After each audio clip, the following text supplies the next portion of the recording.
guys, welcome back to the channel. So today what we're going to go over is kicks. So if you're on this video, the likelihood is that your kicks are not hitting. So today we're going to solve that. So I'm going to go over 4 ways you can improve your kicks. So these are 4 things you can do no matter what DAW you're in. So whether you're in FL Studio Mobile or GarageBand, these are 4 ways that are going to improve your kicks. So that is pretty much going to be the video. Before we start, follow me on Instagram, subscribe if you're new. We're trying to get to 2,000 subscribers, so please help me. And yeah, that's pretty much going to be the video.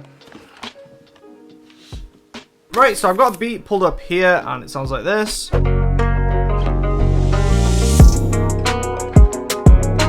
Let's get some light in here. Right, so as you can hear, the kick stands out quite a lot. So now I'm going to go through what I did. So I did make a bit of a list. Right, so here's my list. Hello, how you doing? Pretty small list. So the first thing is going to be sound selection. So I can't stress how big of a thing this actually is having an actual good kick sample. So for example, I have this kick which sounds like this.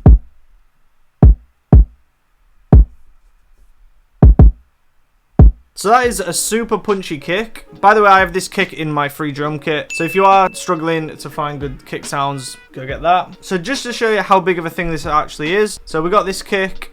So what I'm going to do is just change this kick out, not do anything to the mixing, and show you the difference. So let's just get a random one from Splice.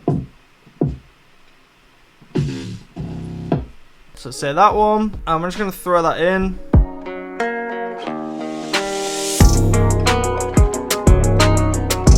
So as you can hear, that just isn't it. And now listen to how punchy the other one is without even doing anything.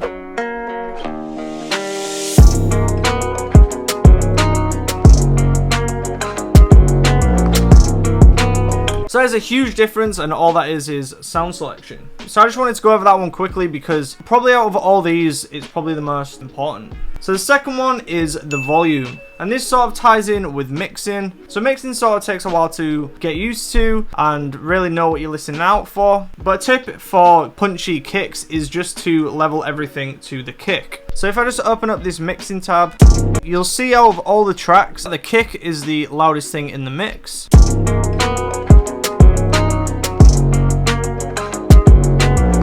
So that's just not by accident, I did that on purpose. So I leveled everything to the kick. So for example, I just go like this.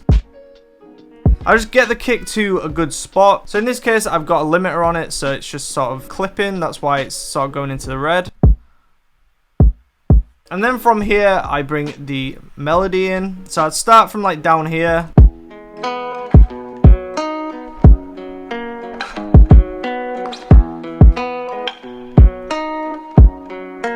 Once you've got this, you can start adding your clap.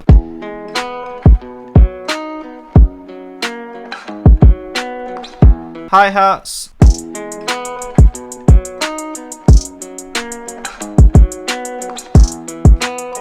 So that's sort of where I bring everything to. And then the final thing for me personally is the 808. So when I'm mixing the 808 in, you don't want it to be louder than your kick, obviously, because then your full track is just a big loud 808. So what I do is just go to where the beat sort of comes in, play it a few times, and just bring the 808 in to that.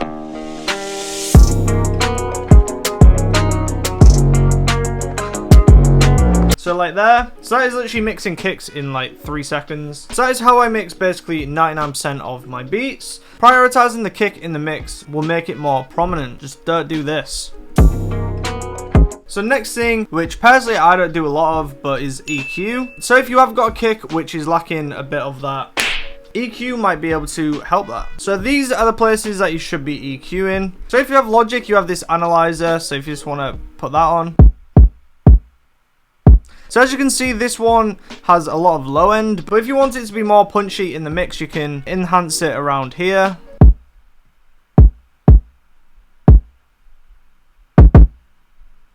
And this will make it so it can be heard better on like phone speakers and things that don't emulate a lot of low end. So in terms of EQ, I just play around with around this section. Another reason why it might not be as punchy is because other things are clashing with it. So for example, I'm sure you've seen this before, but the 808 takes up a lot of that low end. So what you can do is just go onto your 808 and you can just sort of make a duck around here. So that gives space for the kick. And then I literally put this EQ on all my melodies. So I just roll off around 200 hertz. So this leaves it so that all this space is just for the kick, and there's not a lot of things sort of like fighting for that low end. And the last one is sort of one that I try and stay away from, but I used to do it quite a bit, and it's just adding a little bit of distortion onto your kick. So we're just going to go for this overdrive. With distortion plugins, you can make your kicks actually sound really good. So if you're in Logic and you have overdrive, you can just completely lower these and just play with the turn knob itself. So this is without.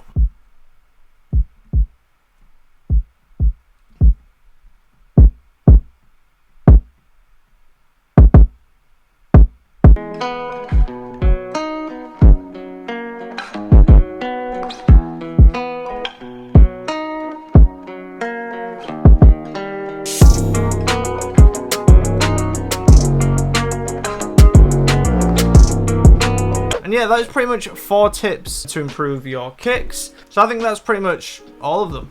Right guys, so that's pretty much been the video. This was just a really quick video to get your kicks to hit. Most of my days have been spent recording the last video, so if you missed that, go watch that. And yeah, that's been it. Thanks for watching. Until next time.